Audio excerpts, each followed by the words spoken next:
Okay, so let us continue our discussion for dun sa springs. We still have until number 20, so 11 problems to be discussed pa.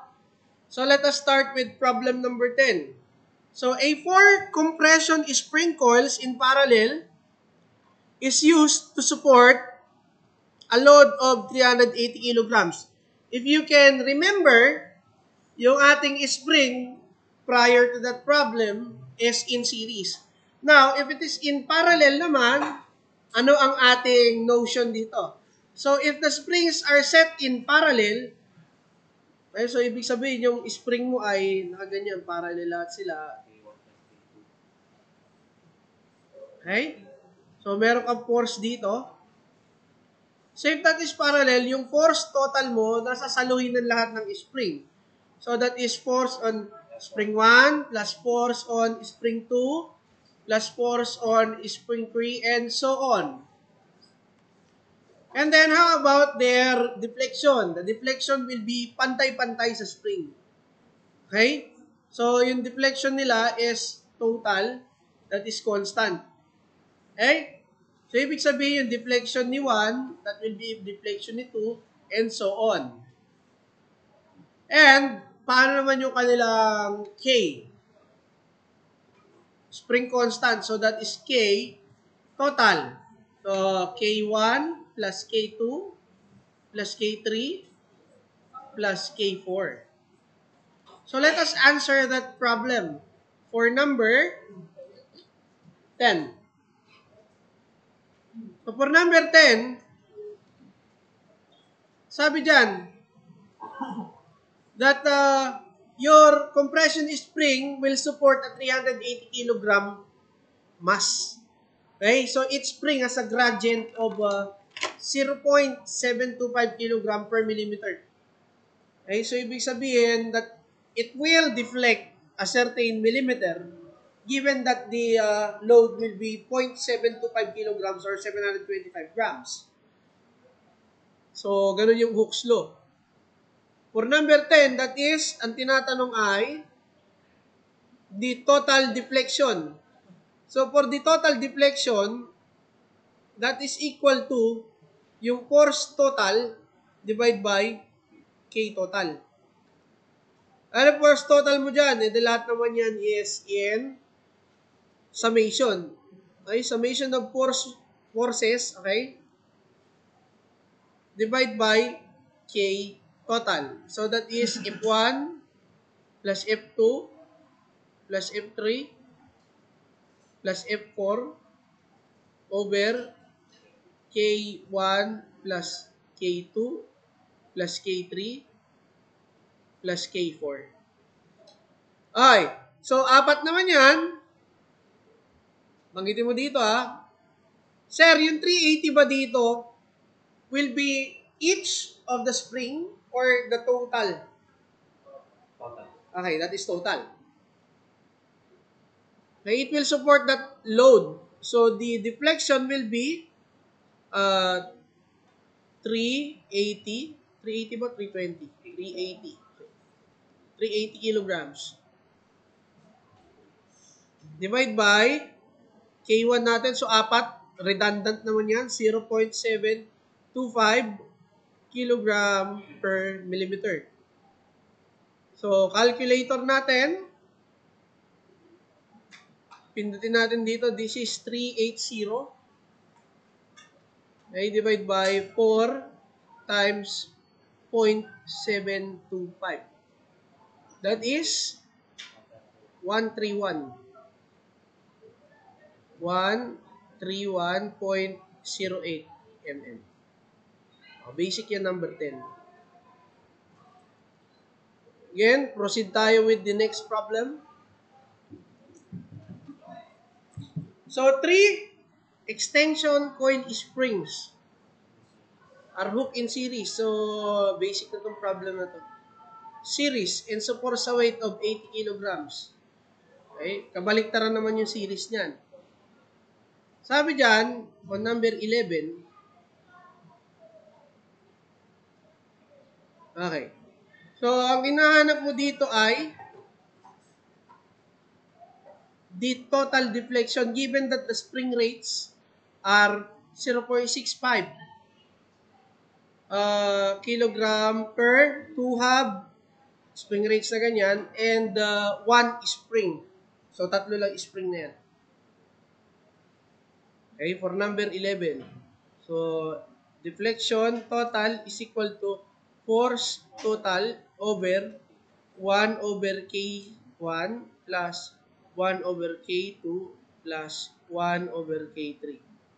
O, substitute natin na value. So, 80 kilogram. 1 divided by 0.20 plus 1 over 0.65 plus 1 over 0.65. The unit will be kilogram per mm. Cancel ito, cancel ito. So this will become, on your calculator, we press this as, okay, so 80, tapos 1 divided by 0.2, okay, tapos plus, so dalawa naman to, 2 divided by 0.65. So the answer will be, okay, ba't tayo nagkamali? 80 ba talaga yan? Ayun, kulang pa pala ako ng 1 dito. Sa ibaba. Okay, this is raised to negative 1 dapat to. Baguhin natin. Raised to negative 1. Kasi 1 to, this is raised to negative 1. Yung baba, ha? Baguhin na lang natin dito, edit na lang natin. Raised to negative 1. Okay, balik tayo.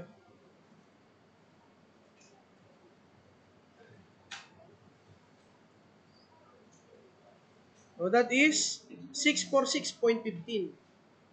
646.15 mm.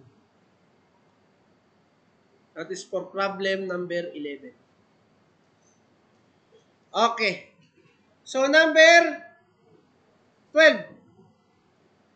If it is determined experimentally that a load of 30 kilograms is applied to an extension coil spring, I will provide a deflection of 180 mm. What load will deflect the spring by 50 mm? So, that is for number 12. Sabi dyan, if it is to determine experimentally that a load, kung in-apply mo ng load ang isang coil spring, it will definitely give you an exact amount of deflection. Kaya nga, under Hooke's law yun eh. F is equal to KQ. Lagyan natin dito. Under Hooke's law, given that, okay, Hooke law, okay, given that a force, okay, will be deflecting a certain amount of value. So that is, ito yung proportionality constant, proportionality constant, the factor, and then it will yield a certain amount of deflection. So sabi dyan, F is directly proportional to your deflection. Okay, ganyan yung sa Hooke's law. Now, sabi dyan, what load will deflect the spring by 50 mm? So, at a given load, may sinabi ba na yung spring mo binago yung materyales? It does not. Ang nabago lang yung load and it will deflect a certain amount. So, ibig mo sabihin, sir, at number 12, same material yung spring. Okay? What will be the constant there? Siyempre, ang constant there is the K. Okay? Or the spring rate. So, yung K1 mo is equal to K2.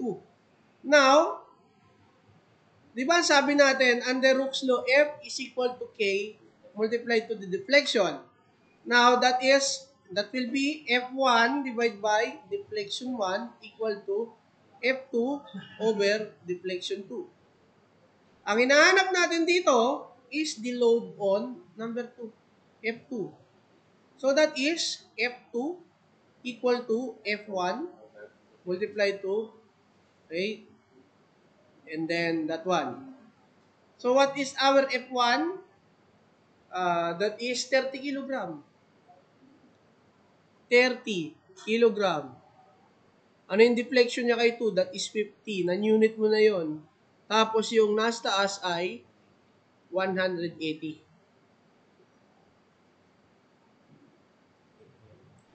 So, at our calculator,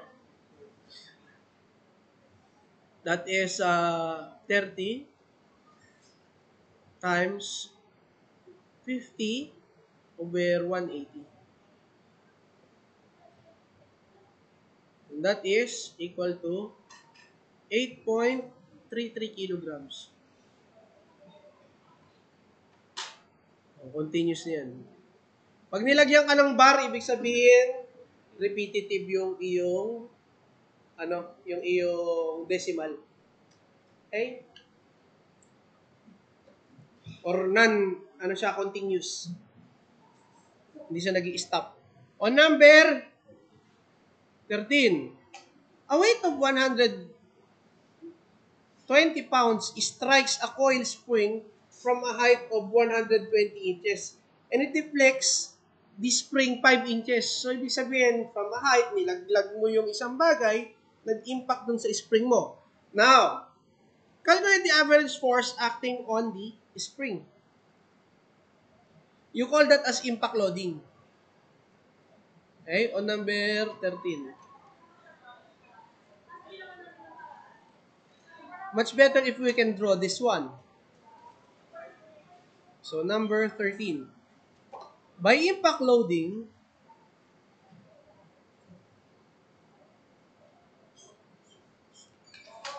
okay, so by impact loading, meron kang spring dito. Okay, if this is the spring, sorry for my drawing, and then nandito yung iyong weight. Okay? If that will be dropped to the spring, definitely yung spring mo will be deflected after impact. Andito na yung iyong weight. Okay? From here up to here, meron kang naging deflection on the spring. Okay? So, on the force of the impact, diba, in here, the energy is potential. Now, upon impact, since nag-move na yung spring mo, yung potential energy na yan, that dissipated and become a moving energy, which is you call kinetic energy. Nandun na siya sa baba. So, that is the change. Okay? So, ito yung height ng fall. Sorry. Ito yung height ng fall. Height plus yung naging deflection. Kasi yung deflection mo ay mula dito hanggang dito. That is the deflection of the spring. Yung nagbago dun sa spring mo. Now, sir, we can equate this using energy equation.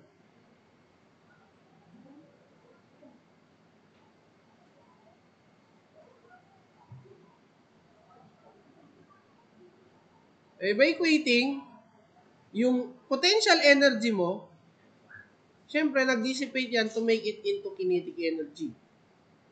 Now, di ba potential energy, we say that potential energy, yung equation ng PE mo, is equal to mgz, or height.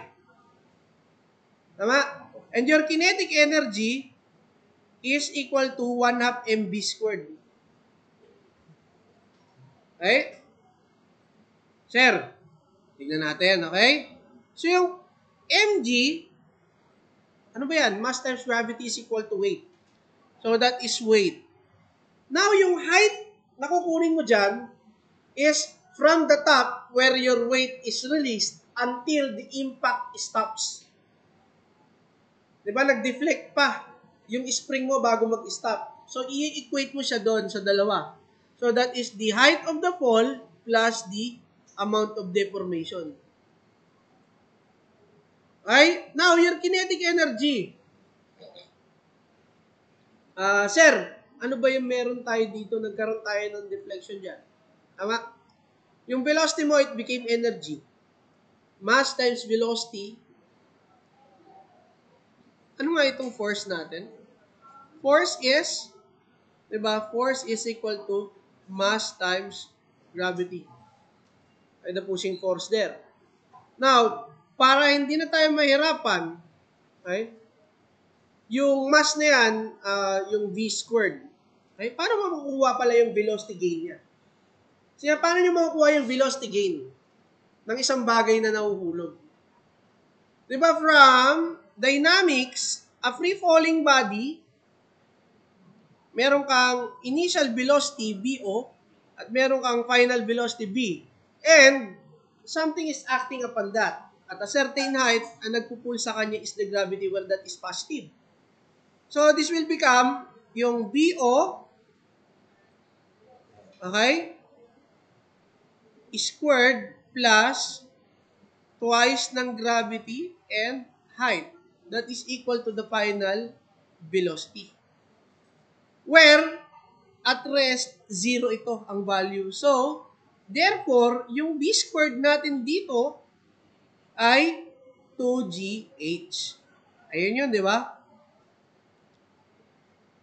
Doon siya nakakuha. So, the translation of your potential to kinetic energy is relatable always to dynamics. So, getting back,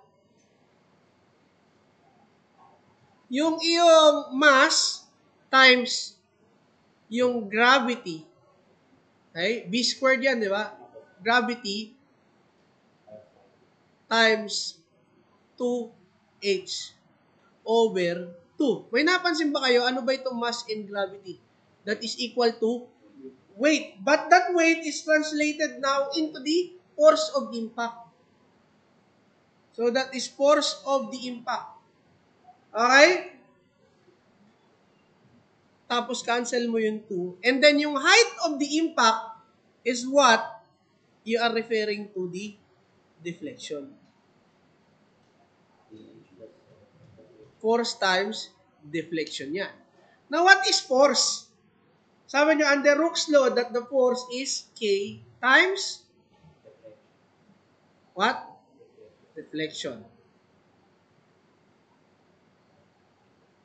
So, multiply nito, squared. Pero kasi, okay, may nakalimutan pa tayo dito, that is divided by 2. mv squared over 2. Itong 2gh, di ba makakancel yan? b squared. Okay, 2gh, 1 half mv squared. Kinetic energy nga. So, this is W times height plus ito. Yun yung derivation niya. Na anong tinatanong sa'yo dito sa ating equation is okay, the average force acting on the spring. Okay, for number 13.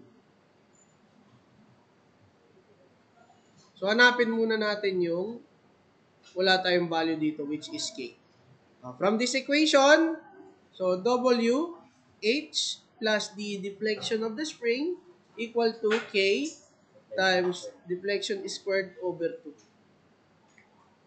Okay, meron ba tayong weight dito? Binigyan tayo ng weight na 120 pounds. 120 pounds. Yung height of the fall and then the deflection, meron ba tayo? Ay, wala tayo nun. Okay? Tingnan mo natin. Strikes a coil spring at the height of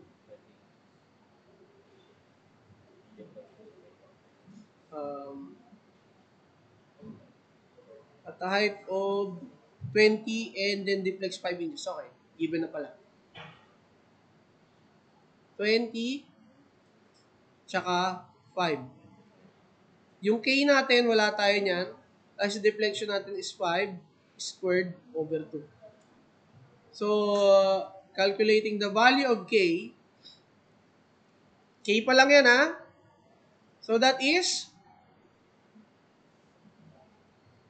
120 times 25 times 2 divided by 25. So that is 240. 240 pound per inch. So K pa lang yan, di tayo pupunta. So what is our F? F is equal to K times deflection. So 240 pound per inch times 5. So that is 240 times 5. Okay, wala na to. Lagay ko ng 1 para hindi na magbubura. So that is 1,200 pounds.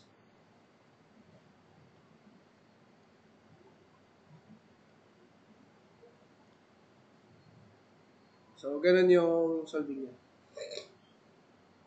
For number 14, malay nyo, mga ganito yung exam, oh. Tanong sa exam. So, a spring sustains 300 foot-pound of energy. Ano yan? Foot-pound. That is energy. If it sustained an energy of that, definitely that is what you call a kinetic energy. Sustain. Ibig sabihin, nag-absorb ng energy. Okay? The absorbed energy is 300 feet-pound. Okay? Assume that the main coil diameter is 8 times the wire diameter. So, the main coil diameter there, ang tinutukoy niya ay dm. dm, that is 8 times yung wire diameter. And the allowable stress is, ilan to? 100,000 PSI, compute the wire diameter. Is this basic? Yes, basic yan. Lagay muna natin yung kanyang equation. Oh, sorry, number 14 na to. Okay? Binigyan tayo dito ng kinetic energy. We know that the kinetic energy of the spring is 1/2 K tapos yung kanyang deflection squared. Now, sinasabi mo dyan, we have a certain stress. So, the stress, pag na-stress ka nga, you eat KFC. Okay? Tapos, 2 pi. So, ang hinahanap natin is the wire diameter. Okay? We know that yung C natin is 8 KF. Yung C is dm over d. Okay? Spring index. Divide by pi d squared. So, further simplifying the equation is equal to 8 KF dm over pi d cube. Ito ang hinahanap natin. So, wala tayo ditong, ano bang wala tayo? Wala tayo force. Okay? So, ang KE kasi is equal to force times deflection over 2. Yung translation nitong dalawa eh. Okay? So, reform natin siya in terms of the force. So, force is equal to twice of KE over deflection. Okay? So, pwede ko bang i-substitute ito dito para makuha ko yung D? Okay. Reform ko muna to into D cube. So, D cube is equal to 8KF dm over pi s. So, ililipat ko na ngayon yung F dito. Diyan. Okay? Dito. So, D equal to.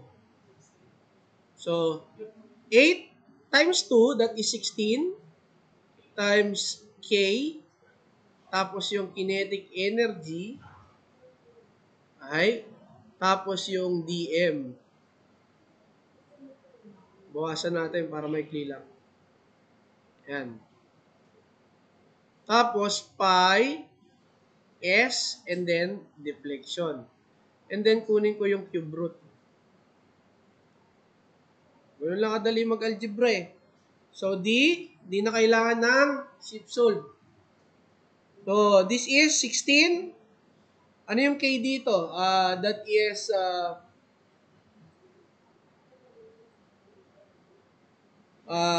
wall factor. Hanapin mo natin wall factor. Okay? Sir, pwede ba mag-calculator technique? Pwede nga mag-calculator technique dito. Okay? So, yung K natin, wall factor is 4C. Ano ba yung 4C natin? Our C is equal to, yan dm over d. Yung dm natin is 8 times ng per diameter over d. So, this is 8. Okay? 4 times 8 minus 1 over 4 times 8 minus 4 plus 0.615 over C. Yung ba yung C natin? 8. O, calculate mo natin yan. Alt-tab. Okay. 4 times 8, that is 32. Minus 1. Divide by 32 minus 4. Plus 0.615. Divide by 8. So, the answer is 1.1840. So, 1.1840. O, dito tayo, pasok na. So, 1.1840 times kinetic energy na 300. Ano ba? Check natin. Para makasigurado. 300 foot-pound. O, kailangan natin dito inch-pound. Okay, foot-pound to. Foot-pound. So, multiply ko na lang ng 12 inch per foot. Ayun na yan. Tapos yung DM natin is, okay, DM. So, squared na lang to. Iwan ko yung isang D dito. Sir, bakit sir? Square natin to. Iwan ko yung isang D. Bakit? Kasi ito ay magiging DM over D is 8. Okay? So, this is, hindi na cube yan gagawin na natin isang square. So, this is squared. So, this is 8. Yung DM over pi times 100,000 pound per inch squared times the deflection. Ano yung deflection mo dito? Nagbigay pa ng deflection 5 inch. Tama. Ayun, 5 inch. 5 inch. Then cancel all same units. Okay. This is feet. Feet. Yung inch. Ang lalabas na lang ay inch squared. So, inch. So, our wire diameter is, calculate the value. Okay, square root na lang kasi iniwan ko yung dalawa. So, this is 16 times 1.184 times 300 times 8 times 12. Divide by 100,000 pi times 5. So, the answer is 0.5893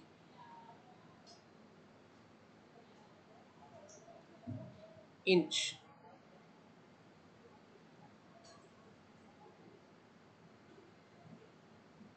Ang sagot doon? I don't know what happened there. Pero ganyan lang yung talaga sagot dyan. So, stings 300 foot-pound, 5 inch. I think, baka hindi 5 inch to.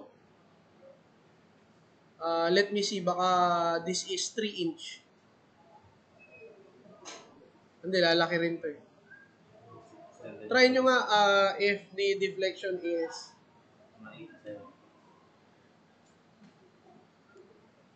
I think this is hindi ako nagkakamali. 8.5. 10 sa Ano? 10. 10 doble. Yung lang sa 416 or 18. Yan. Kung times 2. May mali lang siya pindot dyan. Kung times 2. Kung ang deflection niya ay 2. Wala man tayo nakalimutan doon eh. Ayan. So, this is the answer. Pero kung ito ay 10 inch, pasok yung value. 0.4167 inch. Yan ang diameter. May answer. Okay? So, that is for that part. Let us take a break.